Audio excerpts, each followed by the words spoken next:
Hi குட்டீஸ், நான் தான் உங்கள் நக்ஷத்ரா. இன்றைக்கி நாம் கேட்க போகிற கதை மாவீரனும் டிராகன் ராஜாவும். பல 100 வருஷங்களுக்கு முன்னாடி ஒரு குட்டி கிராமத்தில் ஒரு போர் வீரன் இருந்தான். அவன் வில் வித்தை, வாள் சண்டைன்னு எல்லாத்துலேயும் வல்லவனாகவும் இருந்தான். நிறைய படித்து அறிவாளியாகவும் இருந்தான். அவனுக்கு எப்போவுமே பெரிய சாகசம் பண்ணணும், போரில் சண்டை போடணும்னு ரொம்ப ஆசை. இந்த சின்ன கிராமத்தில் இருந்தால் அதெல்லாம் நடக்காதுன்னு அந்த நாட்டு தலைநகருக்கு கிளம்பி போனான். போகிறப்போ யாருமே போகாத காட்டு பாதையில் போகணும்னு முடிவு பண்ணான். அந்த பாதையில் பல வருஷங்களுக்கு முன்னாடி மக்கள் வாழ்ந்துட்டு தான் இருந்தாங்க. ஆனால் திடீர்னு ஒரு பயங்கர மிருகம் வந்து எல்லாரையும் சாப்பிட்ருச்சு.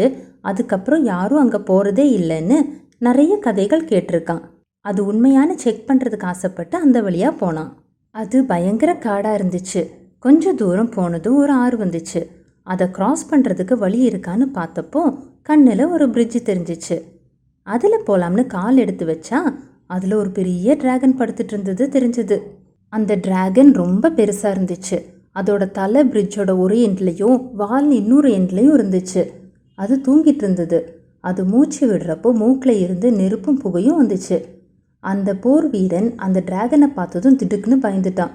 அந்த பிரிட்ஜை கடந்து போகணும்னா டிராகன் மேலே ஏறி தான் போகணும், இல்லைன்னா திரும்பி தான் போகணும். இன்னைக்கு என்ன ஆனாலும் பார்த்துடலான்னு முடிவு செஞ்ச வீரன் அவன் பாட்டுக்கு டிராகன் மேலேயே ஏறி நடந்து போனான். அவன் பிரிட்ஜை தாண்டி போனதும் யார் நின்று சத்தம் கேட்டு திரும்பி பார்த்தான். திரும்பி பார்த்தவனுக்கு ஒரே ஆச்சரியம்.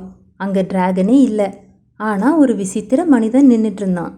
ரெட் கலரில் தலைமுடி, டிராகன் தலை மாதிரி ஒரு கிரீடம், காலுக்கு பதிலாக வாளுன்னு ரொம்ப விசித்திரமாக இருந்த அந்த மனுஷன் குனிஞ்சு வணக்கம் சொல்லிட்டு இருந்தாரு. இப்போ நீங்களா பேசுனீங்கன்னு வீரன் கேட்டான். ஆமாம் வீரனே, நான் உன்கிட்ட ஒன்று கேட்க போகிறேன், எனக்காக செய்வியான்னு அவர் கேட்டார். என்னால் முடிஞ்சால் கண்டிப்பாக செய்கிறேன், ஆனால் நீங்கள் யாருன்னு வீரன் கேட்டான். நாங்கள் தண்ணியில் வாழ்கிற டிராகன். இந்த பகுதியோட டிராகன் ராஜா நான் தான். இந்த ஆற்றுல தான் பல வருஷங்களாக வாழ்ந்துட்டு இருக்கேன். எங்கள் பெரிய குடும்பமும் நண்பர்களும் இந்த ஆற்றுல தான் வாழ்ந்துட்டு இருக்கோம். மனுஷங்க எங்களை பார்த்து ஓடுனாங்களே தவிர நாங்கள் அவங்கள ஒன்றுமே பண்ணது கிடையாது.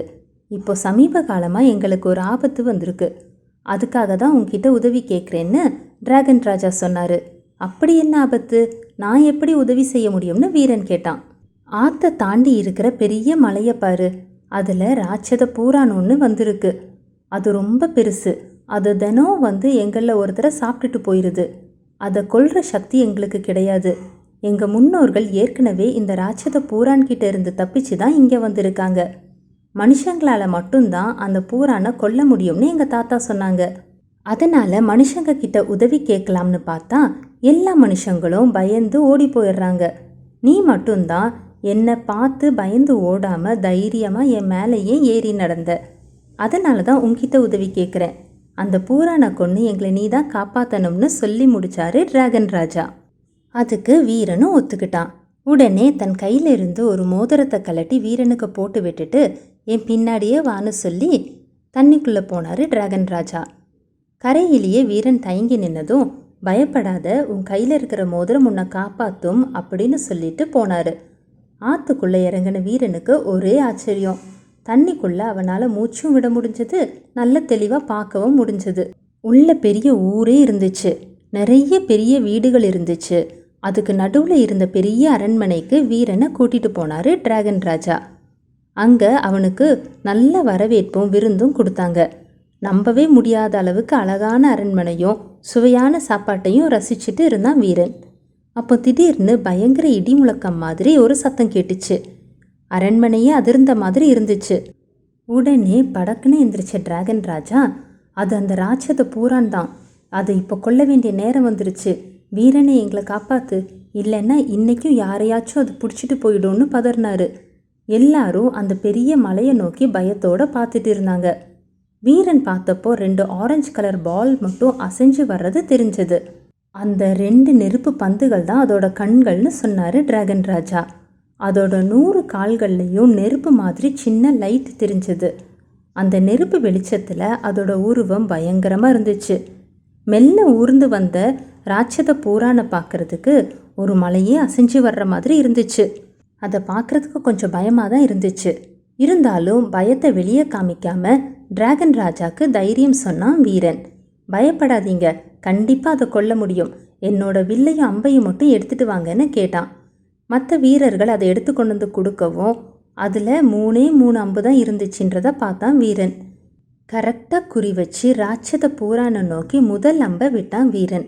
அது கரெக்டாக அதோட நெத்தி நடுவில் போய் தாக்கிச்சு.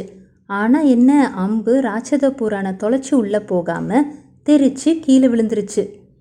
2வது அம்பை இன்னும் வேகமாக பலமாக தாக்குற மாதிரி விட்டான். அதுவும் தெரிச்சு விழுந்துருச்சு. அப்போதான் வீரனுக்கு அந்த பூரானோட சக்தியே புரிஞ்சுது. அவனுக்கும் பதட்டமாயிடுச்சு. நம்மக்கிட்ட இன்னும் ஒரே ஒரு அம்பு தான் இருக்குது, வேறு ஆயுதங்கள் இவங்க எடுத்துகிட்டு வரணுன்னா அதுக்கும் லேட் ஆகும், அதுக்குள்ளே பூரா நீங்கள் வந்து யாரையாச்சும் சாப்பிட்றோம். என்னடா இது, மனுஷங்களால் தான் அதை கொல்ல முடியும்னு சொன்னாங்க, ஆனால் ஏன் நம்மளால் முடியல, நாம் ஏதாச்சும் தப்பாக செய்கிறோமான்னு யோசித்தான். அப்போ தான் அவனுக்கு எங்கேயோ படித்தது ஞாபகம் வந்துச்சு. மனுஷனோட உமிழ்நீர் பூரானுக்கு விஷம் அப்படின்றது. கடைசியாக இருந்த அந்த 3வது அம்பில் அவனோட உமிழ்நீரை தடவி குறி பார்த்து தாக்குனான். அந்த அம்பு நேர பூரானோட நெத்தியில் பட்டதும் அது தொலைச்சி உள்ளே போச்சு. ராட்சத பூரான் நெருப்பு பட்ட மாதிரி துடிச்சிச்சு. மலையில இருந்து உருண்டு விழுந்து பீஸ் ஆயிருச்சு. ராட்சத பூரான் வீழ்ந்ததை பார்த்து டிராகன் ராஜாவும் அவரோட மக்களும் ஆர்ப்பரிச்சாங்க. வீரனை தூக்கி கொண்டாடினாங்க. டிராகன் ராஜா போர் வீரனை அந்த இடத்துக்கு ராஜாவாக அறிவிச்சாரு. நடந்ததை கேள்விப்பட்ட மக்கள் அங்கே வந்து வாழ்ந்தாங்க. வீரனும் அவன் நாட்டு மக்களும் டிராகன் ராஜா பாதுகாப்பால் ஹாப்பியாக வாழ்ந்தாங்க. என்ன குட்டீஸ், இந்த டிராகன் ராஜா கதை உங்களுக்கு பிடிச்சது தானே? அப்போ லைக் பண்ணுங்கள், ஷேர் பண்ணுங்கள், சப்ஸ்கிரைப் பண்ணுங்கள்.